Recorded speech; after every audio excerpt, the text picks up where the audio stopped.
The flaws in this football team, which in some cases are pretty glaring, but when you consider they had the Wednesday game and the week and a half off after that, then they get a bye week a month after that, that's kind of a good point in the season to have that kind of a barometer so you can attack some things that aren't going well with your football team. Over the bye week, I guess the defense has been getting a little healthier. Can you tell us a little about, update us on Rattle and maybe some of those guys? Well, it sounds like Rattle will probably play on Sunday. The high ankle sprain kept him off the field for about a month. The real question is how much he's going to play. Garrett doesn't want to rush him. That's obvious. He also has Josh Brent and Sean Lissamore, both of whom have played pretty well in his absence. So I would venture to say on Sunday that if Ratliff does play, which I think he will, he'll probably play anywhere from 20 to 30 snaps. The other variable to this is Kenyon Coleman, who is much better help to them against the run than against the pass. And that's one of the areas that Cowboys need to shore up defensively. Their run defense is only in the middle of the league. Lissamore has been playing some time at Kenyon Coleman's position. Coleman sounds like he's close to being back in the rotation too. So if you get Ratliff and Coleman both back in the rotation, then you've got a lot of different pieces and a lot of different guys to use in different places. You know, everybody's playing 25, 30 snaps a game. Everybody's fresh, and that should help the run defense on Sunday. You got to stop the run. What else do you have to do in the NFL? You got to run the ball. Yes, you do. And the Cowboys have not been running the ball. DeMarco Murray was the key to this season, and just hadn't started out well for him at all. What are your thoughts there? Well, you know, I don't think a lot of this is on DeMarco Murray, in all honesty. I mean, if you look at his yards per carry average, it's nearly 4 yards per carry. He had a good game against the Giants. He was having a good game against Seattle until they really walked away from the running game. He's had good runs early in games, the last two games, but they keep going away from the running game. And Jason Garrett said earlier this week, it's a lot of different things that are contributing to us not running the football. But I think what it really boils down to is, A, the offensive line is not getting a big enough push off the line of scrimmage, and B, the Cowboys are running from the running game probably too early in the process. Mark Schlereth had a great quote last week when he was talking about this actual situation. He said, you know, sometimes 1 and 2 yard runs can be good, especially early in the game, if they're physical, hard-nosed runs. And, you know, that's what the Cowboys aren't doing right now. They're not getting enough physical push up front. Some of that's the new components on the offensive line. Some of it's just the defenses they've played over the past couple of weeks. So in order for this offense to get better, in order for Tony Romo to be a little more insulated from the mistakes that became so glaring a couple of weeks ago, this team has to run the football better, and it has to start on Sunday. And Baltimore's been notoriously a great defense. You mentioned just a minute ago that you got some guys banged up and whatnot. Romo had the 5 interceptions against the Bears. Typically, he tends to bounce back after a game like that. What do you think this time? Well, his history suggests that he will bounce back. He's had 2 5-interception games in his career. The first one was against Buffalo in 2007. Of course, they won that game, oddly enough. But after that, the Cowboys went 8-3, and he threw about 25 touchdowns during that stretch and had a couple of 4-touchdown games.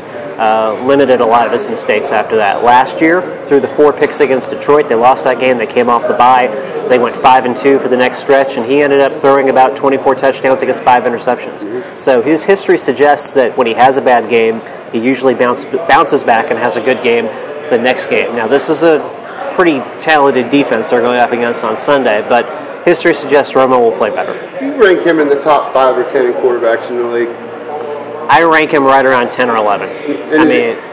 We heard him after the Chicago game saying maybe he was pressing too much, just trying to do too much, and that's kind of been the knock on Tony, for years. So do you think that's basically the thing that's kind of held him back, or is there something more to this? I think the big thing with Tony Romo is, well, there are 2 things in my opinion. One is protecting the football. He has had issues with that. The other thing is, to me, his mistakes seem to come at critical times in the football game. Maybe you don't see that from quarterbacks like Peyton Manning and Drew Brees and Eli Manning, and I compared the 3 of them with Romo, and Romo's touchdown to interception ratio is actually better than those 3 quarterbacks.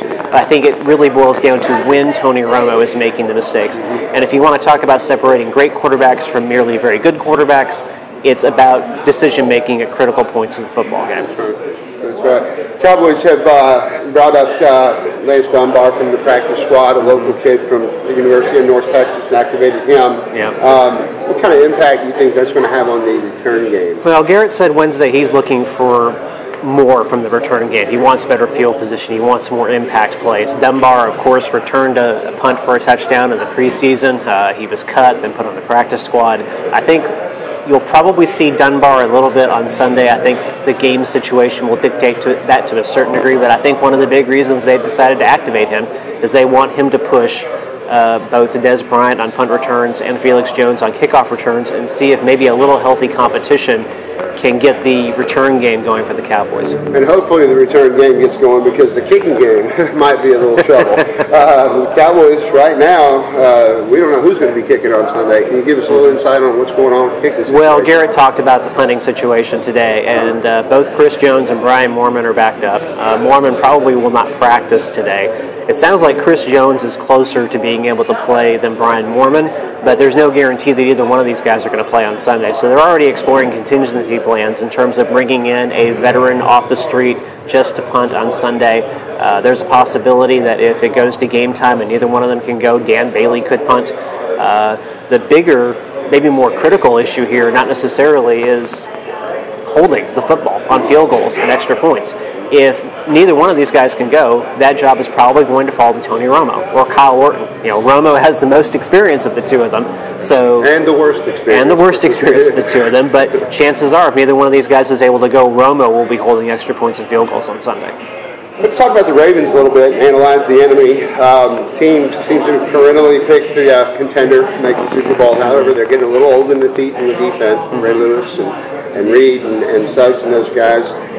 Talk a little bit about what the Cowboys might see from the Ravens on Sunday. Well, I think this is a franchise in transition right now. I really do. I think they're transitioning from being a defense-first, run-the-football team to an offense-first football team. You look at what they've done over the last few years surrounding Joe Flacco with the kinds of players they've surrounded him with. Of course, they've got a great weapon in Ray Rice, and they have a very good offensive line. They're in the top 10 in total offense. They're in the top 10 in scoring offense through the first 5 games of the season. So they're moving the football well.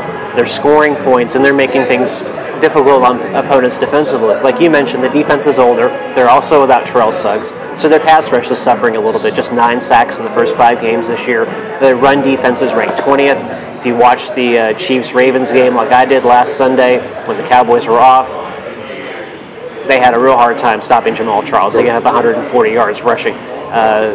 It's still a good defense. Ray Lewis is still a player who, I don't know how in the world, after 15 years, he's still playing at the level he's playing at. But there are some holes within this defense. And if you can keep the football away from guys like Ray Lewis and Ed Reed, there are players on this defense the Cowboys could exploit a little bit if they get the right matchup. And, hopefully that would get DeMarco Murray on track. Yeah. Maybe if they had a problem stopping Jamal Charles. Give us a prediction for Sunday's game. Well, I got to be honest with you. I think Tony Romo will play better. I think they'll run the football a little better. I think the defense will play at the level we've seen them play the last 4 weeks. But I just have a hard time seeing them go into Baltimore and win. ESPN actually ranked their stadium as the hardest stadium to play in the NFL earlier this week. It's very loud. It'll probably be a little chilly. Weather could be a factor. I think it'll be a close game. I think it'll be a good game, but I think the Ravens will end up winning. I don't think that necessarily sinks the Cowboys' season, because if you look at the NFC East, it's very close right now. Everybody's got 2 losses, so I think they're still in it, but I think they're coming back from that weekend 2-3.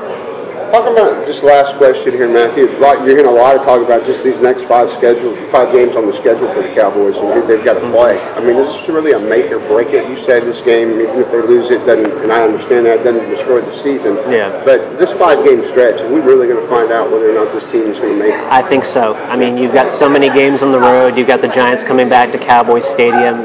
You've got some very difficult opponents on that ledger. If they come out of that stretch losing more than they win, then I think we can probably expect the Cowboys to be a 500 or maybe below 500 team again. But yeah, this is the stretch we find out whether or not they have what it takes to be a playoff team or just simply another 8-8 or 7-9 team. Well, we'll look forward to being back here next week and talk about it and see where we're at. Matthew, it's a pleasure to do it every week, and look forward to it again next week. Thanks very much. Appreciate it.